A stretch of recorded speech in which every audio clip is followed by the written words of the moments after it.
Alright guys, I'm going to be taking you through a quick workout today. It's going to be a leg workout. I'm going to do some high bar squats, and then some just accessory work after that.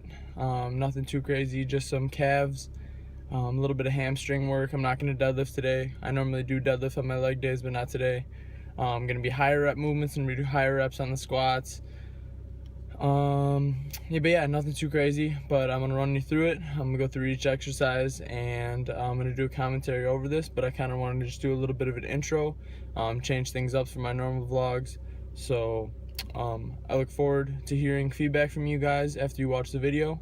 I really appreciate it, and thank you very much. Hope you enjoy the video. Have a good one, guys.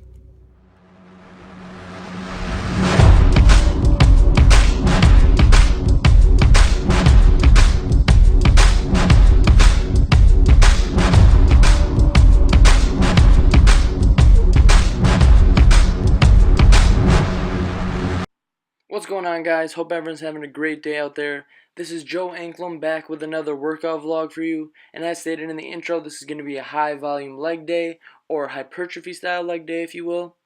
The first movement that we did was a high bar squat.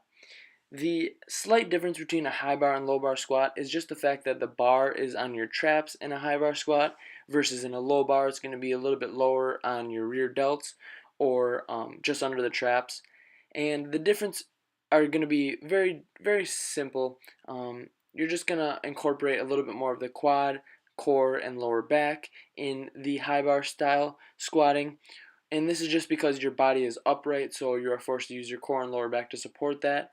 And it's going to dominate the quads because your stance is so close.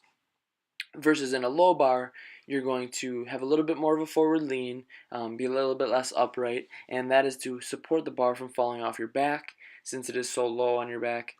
And also you're going to incorporate a little bit more of your glutes, hamstrings, rather than just the quads directly. Don't get me wrong, in a high bar stance you are using your hamstrings, glutes, etc. But I just mean you're targeting a little bit more directly with the close stance high bar versus a low bar wider stance. Low bar, you're also including your hips a little bit more than a high bar, etc. If you want to learn more about that, just Google it. There's tons and tons of information on it, and it will give you a better idea of the differences between the two and the uses for each of them.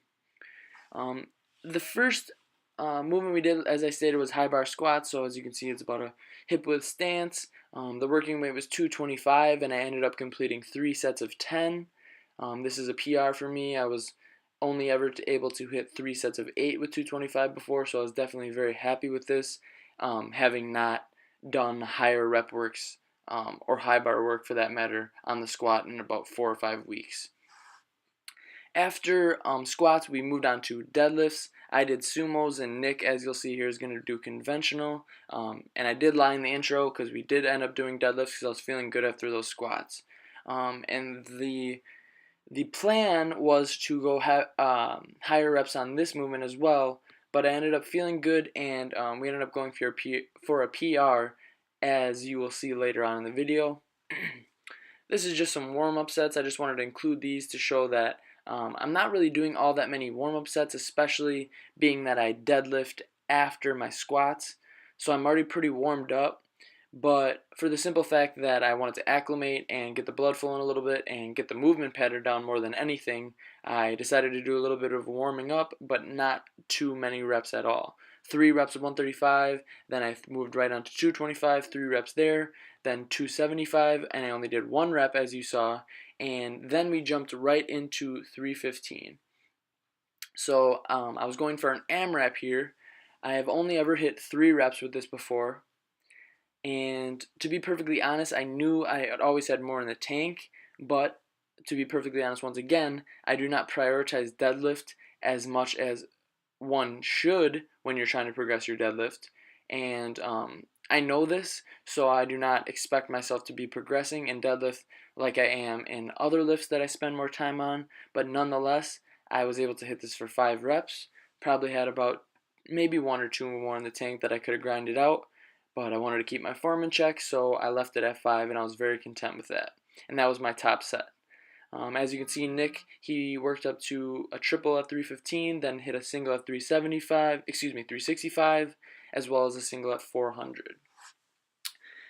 After deadlifts, we moved on to the more accessory style movements.